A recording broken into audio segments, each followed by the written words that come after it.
Au nom du Père, du Fils et du Saint-Esprit. Amen.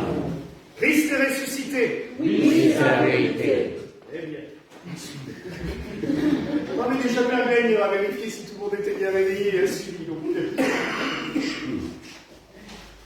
Quelle joie de se retrouver en blanc, des fleurs, de la lumière, et surtout cet Alléluia qu'on peut chanter enfin, après 70 jours de deuil, car il faut bien l'avouer, la Septuagésime et le Carême, c'est des périodes quand même de deuil. On ne se rend pas compte, souvent, la joie qu'on a de chanter Alléluia parce qu'on le rabâche tous les ans, toute l'année. Alléluia, Alléluia. On devrait sortir un petit peu avec les tripes. Il faudrait qu'on se bouge un petit peu pour l'Alléluia parce que c'est un mot intraduisible. Totalement intraduisible. C'est vrai que Amen, on l'a traduit pendant longtemps par ainsi soit-il. Tous les mots hébreux, grecs et latins, on les traduit dans la liturgie, mais Alléluia, non. Dans toutes les langues, c'est la même chose. Parce que c'est intraduisible. C'est un mot qui veut dire toute une sorte d'émotion qui jaillissent au fond du cœur face à Dieu. Une réjouissance, une gratitude.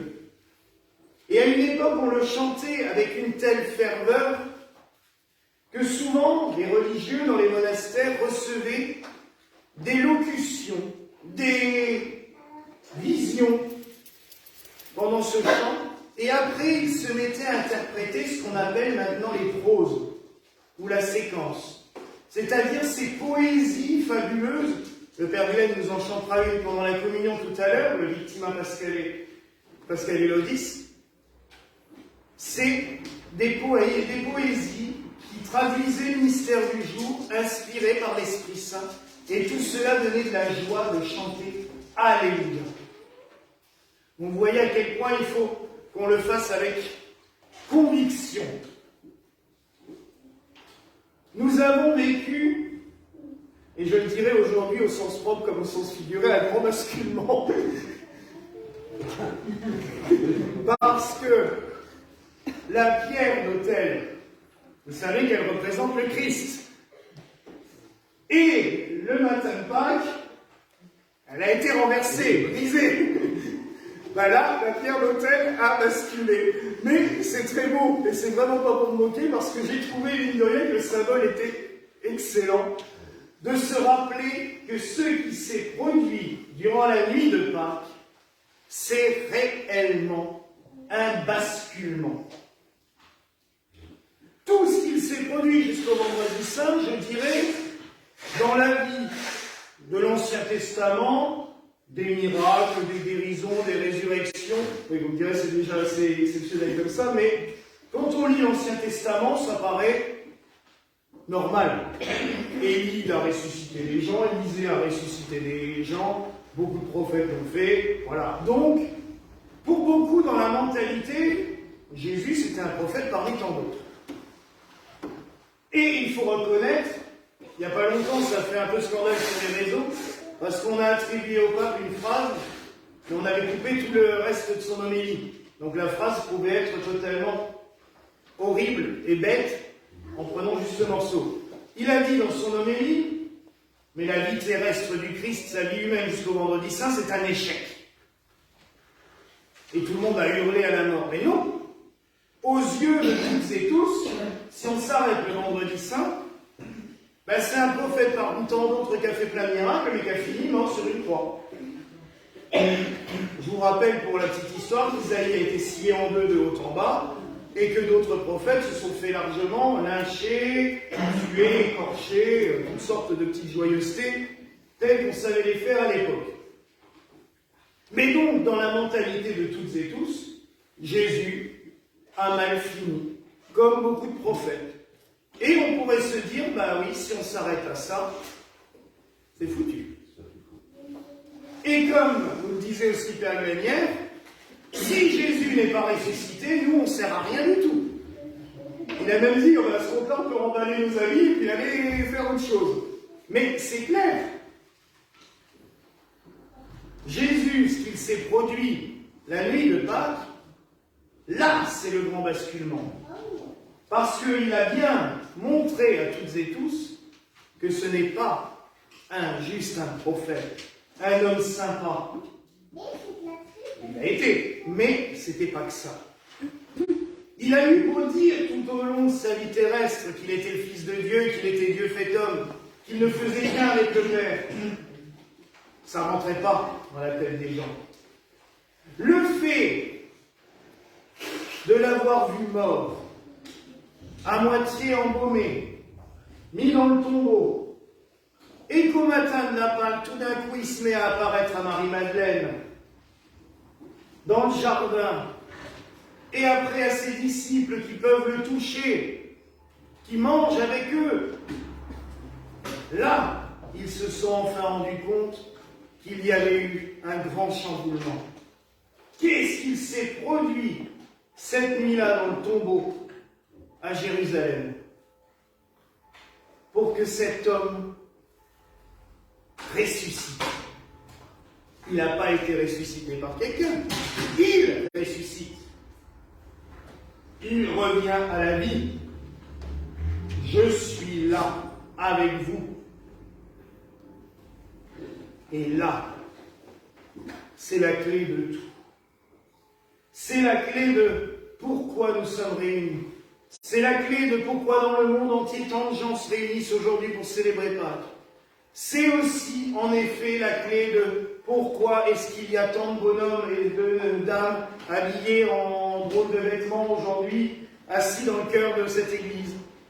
C'est pourquoi, et c'est la clé aussi, de pourquoi ce jeune homme vient encore de recevoir une ordination. Si Christ n'est pas ressuscité, tout ça ne sert à rien, c'est clair. Et franchement, je peux vous le garantir, il y a des vies bien plus drôles à choisir que celle d'entrer dans le sacerdoce.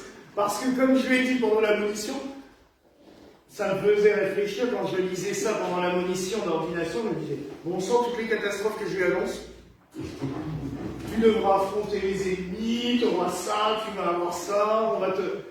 Oh, c'est sympa, bon programme. Et ça fait commencer. T'en es qu'à 2 sur les 7 ordinations jusqu'à la fin.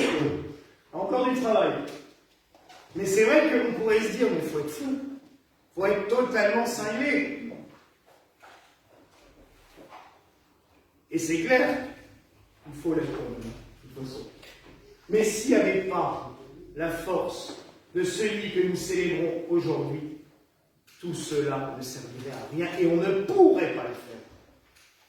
Parce que face à toutes les épreuves que l'on peut avoir à surmonter, à toutes ces galères, parce qu'il y en a, c'est clair.